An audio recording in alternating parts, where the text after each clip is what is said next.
قال رسول الله صلى الله عليه وآله وسلم আমার আপনার নবী জনাব রাসূলুল্লাহ সাল্লাল্লাহু আলাইহি ওয়াসাল্লাম বলেন, বাইনামা আনা নাইমুন, আমি মুহাম্মদুর রাসূলুল্লাহ একবার পুরো এক রাত্রের মধ্যে আমি মুহাম্মদুর রাসূলুল্লাহ ঘুমের মধ্যে ছিলাম। ঘুমের মধ্যে স্বপ্নে যুগে আমি দেখলাম, আতানি রাজুলান, দুইজন ব্যক্তি আমি মুহাম্মদের কাছে আসলো। ঘুমের মধ্যে জনাব রাসূলুল্লাহ সাল্লাল্লাহু আলাইহি সাল্লাম স্বপ্নে যুগে দেখতেছেন দুইজন মানুষ নবীদের কাছে আসলেন। আসার পরে জনাব রাসূলুল্লাহ সাল্লাল্লাহু আলাইহি ওয়াসাল্লাম বলেন যে দুইজন ব্যক্তি আমার কাছে আসলো, তারা দবে মানে আমার দুইজন দুই সাইড থেকে আমার বাহু গুলো ধরল। আমার বাহু দুইটা ধরার পর আমাকে নিয়ে যাইতেছে।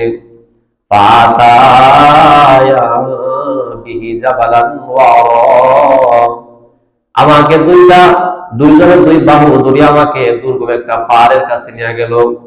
এই দুর্গম বিশাল আকৃতির একটা পাহাড়, ডাবা আকৃতির একটা পাহাড়ের কাছে আমাকে নিয়ে দাঁড় করাইলো। দাঁড় করানোর পর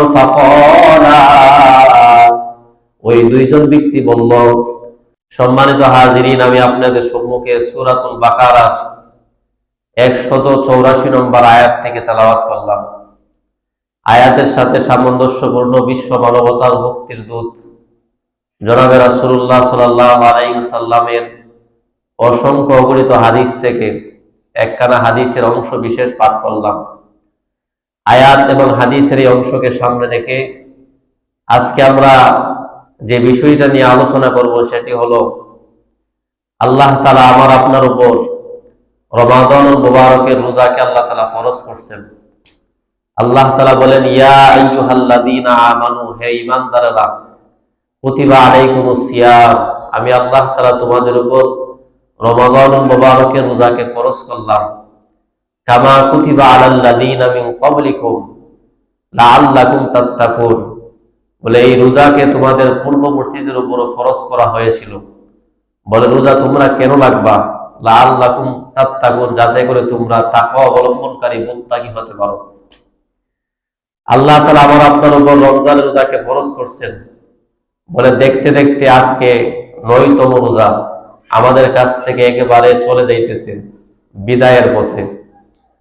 বলে এই রমজান মাসের রোজা আমার আপনার উপর ফরজ করার পরে আমি আপনি যদি রোজা না রাখি, কেহ যদি সামর্থ্যবান হওয়ার পরেও শরীর স্বাস্থ্য সব দিকটা ঠিকঠাক, এরকম হওয়ার পরেও শরীয়তের কোনো ওজর যদি না থাকে, এই ওজর না থাকার পরেও যদি কেহ রোজা না রাখে, তাহলে তার কি শাস্তি, তার কি ভয়াবহতা, আজকে আমরা এই সম্পর্কে সংক্ষিপ্ত আকারে জানবো ইনশাআল্লাহ।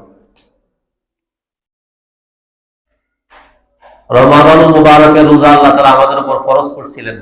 দেখবেন তো অনেকেই রমজানের রোজা রাখে না, আবার বলে যে রোজা রাখবো কি রাখবো না এটা আমার ব্যক্তিগত ব্যাপার। আবার অনেকেই দেখবেন দোকানের মধ্যে চতুর্দিকটা পর্দার বেষ্টনী দিয়ে খাবার খান। বলে এই যে লোকেরা এরকম পরিস্থিতি, এবং যারা সামর্থ্যবান হওয়ার পরেও রোজা রাখে না, তারা মনোযোগ সহকারে এই কথাগুলো শোনা দরকার। হাদিসের মধ্যে রোজা না রাখলে কি ভয়াবহতা এই সম্পর্কে আসছে। হাদিসের একটা কিতাব আল মুস্তাদরাক লিল হাকিম, আবার এই হাদিসটা সহিহ ইবনে হিব্বানের মধ্যে আসছে। এই হাদিসের মধ্যে জনাবে রাসূলুল্লাহ সাল্লাল্লাহু আলাইহি সাল্লাম ওনার ঘুমের মধ্যে স্বপ্ন যুগে একটি ঘটনা ওয়াকিয়া এই হাদিসে বর্ণনা করছেন। নবীজি বলেন, ক্বালা রাসূলুল্লাহ সাল্লাল্লাহু আলাইহি ওয়া আলিহি ওয়াসাল্লাম, আমার আপনার নবী জনাবে রাসূলুল্লাহ সাল্লাল্লাহু আলাইহি ওয়াসাল্লাম বলেন, বাইনামা আনা নাইমুন, আমি মুহাম্মদুর রাসূলুল্লাহ একবার পুরো এক রাত্রের মধ্যে আমি মুহাম্মদুর রাসূলুল্লাহ ঘুমের মধ্যে ছিলাম। ঘুমের মধ্যে স্বপ্নে যুগে আমি দেখলাম, আতানি রাজুলান, দুইজন ব্যক্তি আমি মুহাম্মদের কাছে আসলো। ঘুমের মধ্যে জনাবে রাসূলুল্লাহ সাল্লাল্লাহু আলাইহি সাল্লাম স্বপ্নে যুগে দেখতেছেন দুইজন মানুষ নবীদের কাছে আসলেন। আসার পরে ফাআখাযাবিভাবে জনাবে রাসূলুল্লাহ সাল্লাল্লাহু আলাইহি ওয়াসাল্লাম বলেন যে দুইজন ব্যক্তি আমার কাছে আসলো, তারা দমে মানে আমার দুইজন দুই সাইড থেকে আমার বাহুগুলো ধরল, আমার বাহু দুইটা ধরার পর আমাকে নিয়ে যাইতেছে। ফাতায়া বিহি জাবালান ওয়া আমাকে দুইজনের দুই বাহু ধরে আমাকে দুর্গম একটা পাহাড়ের কাছে নিয়ে গেল। এই দুর্গম বিশাল আকৃতির একটা পাহাড়, ডাবা আকৃতির একটা পাহাড়ের কাছে আমাকে নিয়ে দাঁড় করাইলো। দাঁড় করানোর পর ফাকালা ওই দুইজন ব্যক্তি আমাকে বলল, এই দুইজন ব্যক্তি আমাকে বলল পাশে আপনি ওই পাহাড়ের মধ্যে আরোহণ করেন। জনাবে রাসূলুল্লাহ সাল্লাল্লাহু আলাইহি সাল্লাম বলেন, তারা যখন আমাকে পাহাড়ের মধ্যে আরোহণ করতে বলল, আমি বললাম লা উতিকুহু, পাহাড়টা তো অনেক উঁচা দুর্গম পাহাড়, আবার দারু পাহাড়, এই পাহাড়ে আমি মুহাম্মদ আরোহণ করতে পারবো না। এই পাহাড়ে আরোহণ করার মতো শক্তি সামর্থ্য আমার নাই। এই কথাটা তাদের প্রশ্নের জবাবে নবীজি বললেন, আমি বললাম। বলার পর তারা দুজন আমাকে বললেন,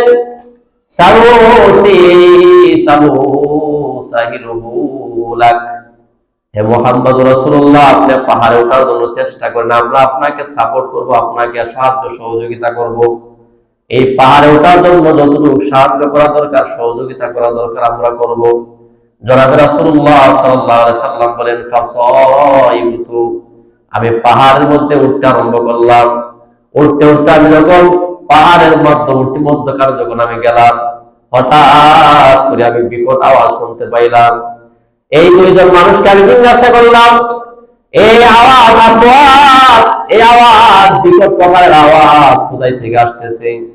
দুইজন মানুষ আমাকে জবাব দিল, দুইজন ব্যক্তি আমাকে জবাব দিল, মিন্নারি জাহান্নামা, বলে জাহান্নামের আগুনে পোড়ার কারণে জাহান্নামীরা বিকট আওয়াজ করতেছে, আওয়াজটা আপনার কানের মধ্যে আসলো।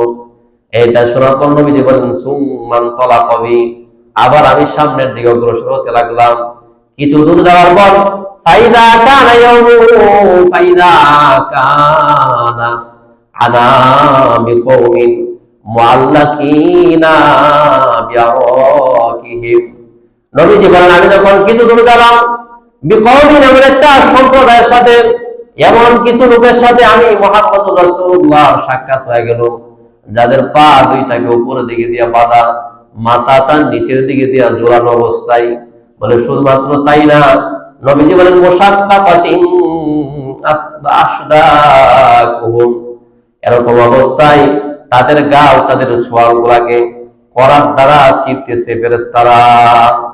এই দৃশ্যটা আমি দেখলাম।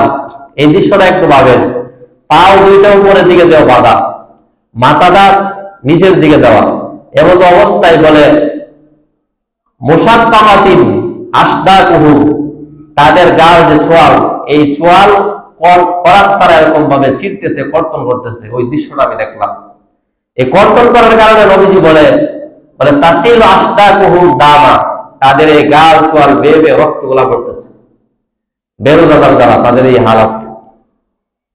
এই দৃশ্যটা দেখার পর জনাবে রাসূলুল্লাহ সাল্লাল্লাহু আলাইহি ওয়াসাল্লাম বলেন, এই দৃশ্যটা দেখার পর আমি আশ্চর্য হয়ে গেলাম। আমি তাদেরকে প্রশ্ন করলাম, মান হাউলা, তারা কারা? ওই সমস্ত লোকরা কারা যাদেরকে এমন শাস্তি দেওয়া হইতেছে?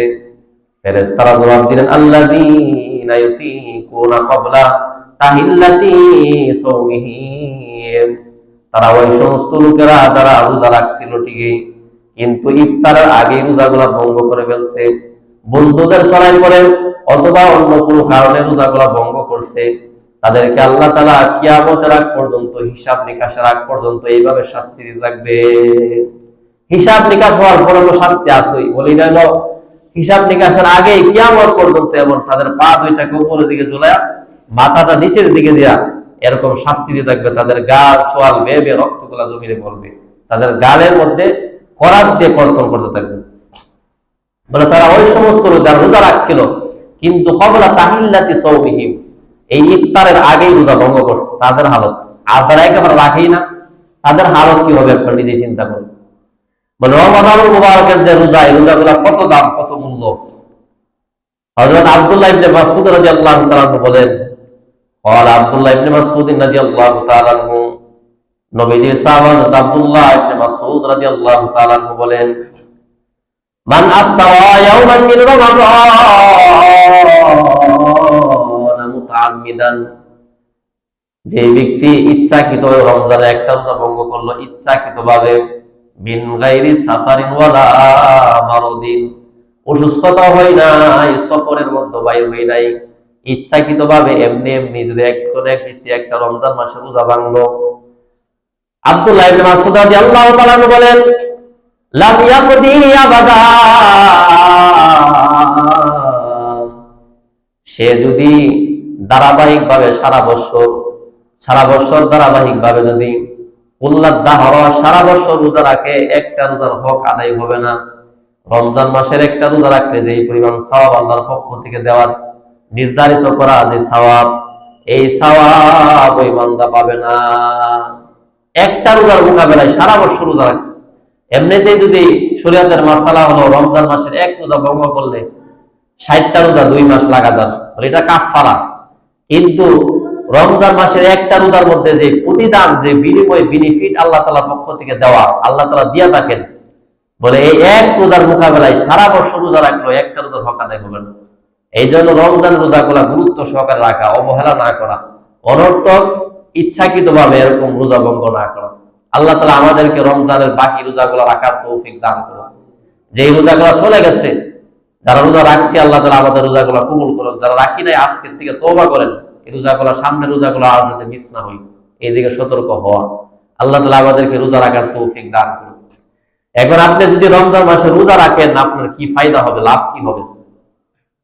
বুখারী শরীফের 1904 নম্বর হাদিস, 1904, বর্ণনাকারী হযরত আবু হুরায়রা রাদিয়াল্লাহু তাআলা আনহু বলেন, আর নবী হুরায়রা রাদিয়াল্লাহু তাআলা আনহু قال يقول رسول الله صلى الله عليه وآله وسلم, আল্লাহর নবী সাহাবা হযরত আবু হুরায়রা রাদিয়াল্লাহু তাআলা আনহু বলেন, জনাবে রাসূলুল্লাহ সাল্লাল্লাহু আলাইহি ওয়াসাল্লাম বলেছেন, আল্লাহ তাআলা বলেন, এটা হাদিসে কুদসি, আল্লাহ তাআলা বলেন, কুল্লু আমাল ইবনে আদম লাহু ইল্লা সিয়াম, বনি আদম যে সমস্ত আমলগুলা করে, যে সমস্ত নেক আমলগুলা করে, সবগুলা তাদের নিজেদের জন্য, ইল্লা সিয়াম, একমাত্র রোজা ছাড়া। রোজাটা বান্দা একমাত্র আমার জন্য করে। ফাইন্নাহু লি ওয়া আনা আজজি বিহি, আল্লাহ বলেন, যেহেতু রোজাটা বান্দা আমার জন্য করে, এই জন্য রোজার প্রতিদান আমি নিজ হাতে বান্দাকে দান করব। রোজাটা এটা একটা ডাল স্বরূপ। রোজা জাহান্নাম থেকে বান্দাকে ডালের মতো কাজ করে, হেফাজত করে রোজা। ফাইদা কানা ইয়াউমু সাওমি আহাদিকুম, নবীজি বলেন, আল্লাহ তাআলা বলেন, তোমাদের মধ্যে কেউ যখন রোজা রাখবে, ফালা ইয়ারফুস ওয়ালা ইয়াসকাব, সে যেন গালিগালাজ না করে, মানুষের সাথে ঝগড়া না করে, মানুষকে গালি না দেয়। এই অবস্থায় যদি সে এরকম ভাবে কাটায়, আইন সাব্বাহু আহাদুন আও কাতালাহু, কোন একজন মানুষ যদি তার সাথে ঝগড়া করতে আসে, তাকে যদি গালি দেয়, ফালিয়াকুল, সে তখন বলবে, ইন্নী মুরউন সাইম, আমি হলাম রোজাদার। রোজাদার ঝগড়া তো করবেই না, গালি তো দিবেই না, বরং অন্য কেউ যদি গালি দেয়, ঝগড়া করতে আসে, রোজাদার তখন বলবে, ইন্নী মুরউন সাইম, আমি হলাম রোজাদার। এই কাজটা যে ব্যক্তি করবে, নবীজি আল্লাহ তাআলা বলেন, এটা হাদিসে কুদসি, বলে তোমাদের মধ্যে যে রোজা রাখে, সে যেন গালিগালাজ না করে, ঝগড়া না করে, এটার থেকে যেন নিজেকে হেফাজত করে। আমরা দেখি সমাজের মধ্যে রমজান মাস আসলে ঝগড়া মাত্রা আরো বেড়ে যায়। এটা আমাদের জন্য বদনসিব, এটা খারাপ অভ্যাস। আল্লাহ তাআলা আমাদেরকে এই খারাপ অভ্যাস থেকে আল্লাহ হেফাজত করুন। এই যে হাদিসের শুরুর দিকটা আছে, আল্লাহ তাআলা বলেন যে, কুল্লু বানি ইবনে আদম, বনি আদম সব আমল করে, লাহু, তার জন্য, ইল্লা লিস-সাইম, একমাত্র রোজাটা করে আমার জন্য। ফাইন্নাহু লি ওয়া আনা আজজি বিহি, এই জন্য রোজার প্রতিদান আমি আল্লাহ নিজ হাতে দিব। আল্লাহ তাআলা নিজেই রোজাদারকে প্রতিদান, সিয়ামকারীকে আল্লাহ তাআলা প্রতিদান দিয়ে থাকেন। এটা হলো 1 নম্বর ফজিলত। 2 নম্বর, রোজা, এটা সিয়াম, এটা একটা শ্রেষ্ঠ উত্তম একটা ইবাদত। বলে এই রোজার দৃষ্টান্ত, রোজার কোনো উপমা নাই। রোজা উপমা ছাড়া আল্লাহ তাআলার কাছে শ্রেষ্ঠ একটা ইবাদত রোজা। কিতাবের নাম নাসাই শরীফ। এই নাসাই শরীফের 2220 নম্বর হাদিস, 2220, 2220। বর্ণনাকারী হযরত আবু উমামা রাদিয়াল্লাহু তাআলা আন আবি উমামা রাদিয়াল্লাহু তাআলা قال আল্লাহ নবী সাহাবা হযরত আবু উমামা রাদিয়াল্লাহু তাআলা থেকে বর্ণনা, তিনি বলেন আতাইতু রাসূলুল্লাহ সাল্লাল্লাহু আলাইহি ওয়া আলিহি ওয়াসাল্লাম, আমি একদিন আল্লাহর নবী জনাব রাসূলুল্লাহ সাল্লাল্লাহু আলাইহি ওয়াসাল্লামের কাছে গেলাম। ফাকুলতু, আমি নবীজিকে বললাম, মুরনি বিআমরিন ফাকুযুহু আনকা, হে জনাব রাসূলুল্লাহ, আপনি আমাকে এমন একটা বিষয় সম্পর্কে আমাকে নির্দেশ দেন, আদেশ দেন, যে বিষয়টা আমি পালন করতে পারবো, যে আদিষ্ট বিষয়টা আমি পালন করতে পারি, এমন একটা বিষয় সম্পর্কে আমাকে আপনি হুকুম করুন, আদেশ করেন। ক্বালা আলাইকা বিসসাওমি, নবীজি বলেন, তুমি সওমকে আঁকড়ে ধরো, রোজাকে আঁকড়ে ধরো, মানে রোজার পাবন গলা হয়ে যাও, রোজা রাখো। বলে ফাইন্নাহু লা মিসালা, কারণ রোজার কোনো বিকল্প নাই। এই জন্য তোমাকে আমি জনাবে রাসূলুল্লাহ বলবো, আলাইকা বিসসাওমি, তুমি সওমকে আঁকড়ে ধরো, রোজা আঁকড়ে ধরার জন্য বলছে, কারণ সওম, রোজার কোনো বিকল্প নাই। 2 নম্বর দৃষ্টান্ত। 3 নম্বর বলে রোজা এটা ডাল স্বরূপ। আমরা যেমন দেখি পুলিশের হাতে একটা ডাল থাকে, দেখবেন যদি কোনো এরকম ভাবে ঝগড়া ফাসাদ, বড় ধরনের কোনো মারাত্মক পর্যায়ের কোনো ঝগড়া বিবাদের মধ্যে দেখবেন পুলিশরা ডাল ব্যবহার করে তাদের সামনে। বলে রোজা এটা রোজাদারের জন্য ডাল স্বরূপ, ইমানদারের জন্য ডাল স্বরূপ। কিয়ামতের দিন জাহান্নাম থেকে এই ডাল হিসাবে রোজা হেফাজত করবে রোজাদারকে। নাসাই শরীফের 2230 নম্বর হাদিস, 2230, 2230। বর্ণনাকারী হযরত উসমান ইবনে আফফান রাদিয়াল্লাহু তাআলা, ইসলামের 3য় খলিফা, ওনার বর্ণনা। আর উসমান ইবনে আফফান রাদিয়াল্লাহু তাআলা قال আল্লাহর নবী সাহাবা হযরত উসমান ইবনে আফফান রাদিয়াল্লাহু তাআলা বর্ণনা, তিনি বলেন, সামি'তু রাসূলুল্লাহ সাল্লাল্লাহু আলাইহি ওয়াসাল্লাম ইয়াকুল, আমি জনাবে রাসূলুল্লাহ সাল্লাল্লাহু আলাইহি ওয়াসাল্লামকে বলতে শুনেছি, নবীজি বলেছেন, আসিয়ামু জুন্নাতুন কাজুন্নাতি আহাদিকুম মিনাল কিতাল, রোজা হলো ডাল স্বরূপ। তোমাদের কাউকে যেমন যুদ্ধের ময়দানে থাকে ডাল হেফাজত করে, ঠিক ইমানদারকে রোজা কিয়ামতের দিন জাহান্নামের আগুন থেকে তাকে হেফাজত করবে। রোজা হলো ডাল স্বরূপ। এই জন্য আমরা সকলেই, আমরা তো জাহান্নাম থেকে বাঁচতে চাই, মুসলমান হিসেবে জান্নাতে যাইতে চাই, বলে উত্তম একটা আমল, উত্তম একটা ইবাদত এই রমজান মাসে রোজা রাখা। আল্লাহ তাআলা আমাদেরকে রমজান মাসে রোজাগুলো রাখার তৌফিক দান করুন। এখন এই যে প্রথমে আমরা শুনছিলাম যে রোজা না রাখলে কি ভয়াবহতা, এই সম্পর্কে 2টা হাদিস বললাম। এখন রোজা রাখলে কি লাভ, এই সম্পর্কে 3টা হাদিস বললাম। এখন আমরা জানবো 5 ধরনের শ্রেণীর মানুষ এমন আছে যাদের জন্য ছাড়পত্র আছে, মানে রমজান মাসে রোজা রাখতে না পারলেও 4 শ্রেণী, এর মধ্যে 4 শ্রেণী তারা কাজা করতে হবে, আর বাকি 1 শ্রেণী তারা কাফারা আদায় করলে হয়ে যাবে, ফিদিয়া আদায় করলে হয়ে যাবে। এবং রোজার ফিদিয়া কত এই সম্পর্কে আলোচনা করবো। শেষের দিক দিয়ে আলোচনা করবো সদকাতুল ফিতর কত এই সম্পর্কে। 1 নম্বর 5 শ্রেণীর মানুষের মধ্যে 1 নম্বর মানুষ ওই ব্যক্তি যে মুসাফির। এই মুসাফির সফরে বাইর হয়েছে, যদি অস্বাভাবিক কষ্ট না হয় তাহলে রোজা রাখা উত্তম। একজন মুসাফিরের জন্য অস্বাভাবিক মানে কঠিন পর্যায়ে যদি কষ্ট না হয় তাহলে রোজা রাখাটা উত্তম। আগের যুগে সফর কষ্টকর ছিল, এখন কিন্তু এমন কষ্টকর না। এখন সফরের মধ্যে গাড়ি, এরকম ভাবে বিভিন্ন বাহনের ব্যবস্থা, এই জন্য সহজেই মানুষ সফর যাইতে পারে। এই জন্য কোনো মুসাফিরের জন্য যদি কষ্ট না হয়, অস্বাভাবিক কোনো কষ্টের সম্মুখীন যদি কোনো মুসাফির না হয়, তাহলে ওই মুসাফিরের জন্য উত্তম হলো রোজা রাখা। এখন যদি কোনো মুসাফির অস্বাভাবিক কষ্ট না, এমনিতেই রোজা ভেঙে ফেলছে, যেহেতু শরীয়তে তার জন্য অনুমতি আছে, এই জন্য সে রোজা ভাঙ্গার কারণে সার মাকরুহ হবে, গুনাহ হবে না। কিন্তু সফর থেকে আসার পরে, সফরের মেয়াদ শেষ হওয়ার পরে তার জন্য রোজা রাখা আবশ্যক, সে রোজাগুলা কাজা করতে হবে। একটা রোজার মোকাবেলায় একটা রোজা রাখবে।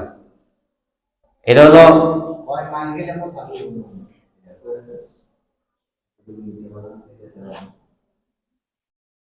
মুসাফিরের সম্পর্কে আলোচনা একটু ফোন করতে হবে বলুন যে একজন কোনো মুসাফির স্বাভাবিক যদি কোনো কষ্ট যদি না হয়, অস্বাভাবিক যদি কষ্ট না হয়, তাহলে মুসাফিরের জন্য রোজা রাখাটা উত্তম। এটা একটা বিষয় গেল মুসাফিরের জন্য। এটা মুসান্নাফ ইবনে আবি শাইবা এই কিতাবের মধ্যে আসছে। 2 নম্বর, অসুস্থ কেউ যদি মারাত্মক পর্যায়ে অসুস্থ হয়, যদি রোজা রাখে আর যদি রোজা রাখার কারণে যদি সে তার অসুস্থতা বেড়ে যায়, রোগ যদি বেড়ে যায় এবং মারাত্মক পর্যায়ে যদি কোনো ক্ষতি হয়, তাহলে ওই ব্যক্তির জন্য রমজান মাসে রোজা না রাখার অনুমতি আছে। এবং অভিজ্ঞ ডাক্তার বলতে হবে যে তোমার মারাত্মক পর্যায়ে অসুস্থ, এটা অভিজ্ঞ ডাক্তারের স্বীকৃতি লাগবে, নিজে নিজে বললে হবে না। আপনার সামান্য একটা সমস্যা, আপনি যদি নিজে নিজেই ডাক্তার হয়ে যান তাহলে হবে না, বলে অভিজ্ঞ ডাক্তারের পরামর্শ অনুযায়ী যদি অভিজ্ঞ ডাক্তার বলে তাহলে বলে এটা যদি আপনি রমজান মাসে না রাখেন, পরবর্তীতে রমজানের পরে এটা কাজা করতে হবে সুস্থ হওয়ার পর। এটা হলো 2 নম্বর গেল। 3 নম্বর, মানে কোন গর্ভবতী মহিলা, মা বোনদের যাদের গর্ভে বাচ্চা আছে, এরকম মা বোনেরা বাচ্চা যদি ডাক্তার যদি বলে যে বাচ্চার সমস্যা হবে, অথবা এরকম ভাবে বাচ্চাটা মারাত্মক পর্যায়ের সমস্যা হবে বা নিজের সমস্যা হবে, এমন যদি কোনো উজর থাকে, তাহলে গর্ভবতী মহিলা রমজান মাসে রোজা না রাখলেও পারবে, পরবর্তীতে কাজা করতে হবে। এটা হলো 3 নম্বর। 4 নম্বর, দুধ পানকারী মহিলা, যেই মহিলা যে মা বোনেরা দুধ পান করায় শিশু বাচ্চাকে, আর বাচ্চাটার এমন বয়স সে বাচ্চাটা খাবার নিজে নিজে গ্রহণ করতে পারে না, অন্য কোনো খাবার খাইতে পারে না, এমন ওজুর, এমন দুর্বল, এমন ছোট বাচ্চা, এমন পর্যায়ের মা বোনদের জন্য রমজান মাসের রোজা যদি না রাখে সমস্যা নাই, কিন্তু এই বাচ্চা বড় হওয়ার পরে, এই বাচ্চাটা অন্য খাবার গ্রহণ করার পরে স্বাভাবিক অবস্থায় রোজা কাজা করতে হবে। একটা রোজার মোকাবেলায় একটা রোজা কাজা করবে। এই হলো 4 শ্রেণী। তারা যদি রমজান মাসে রোজা না রাখে, মুসাফির এবং মারাত্মক পর্যায়ের অসুস্থ এবং গর্ভবতী মহিলা, দুগ্ধপানকারী মহিলা, তারা যদি রমজান মাসে রোজা না রাখে, তাদের জন্য শরীয়তের পক্ষ থেকে ছাড়পত্র আছে, অপশন আছে, কিন্তু রমজানের পরে তাদের অবস্থা পরিবর্তন হওয়ার পরে, তাদের অবস্থা স্বাভাবিক আসলে এই রোজাগুলা কাজা করতে হবে, একটা রোজার মোকাবেলায় একটা রোজা কাজা করতে হবে।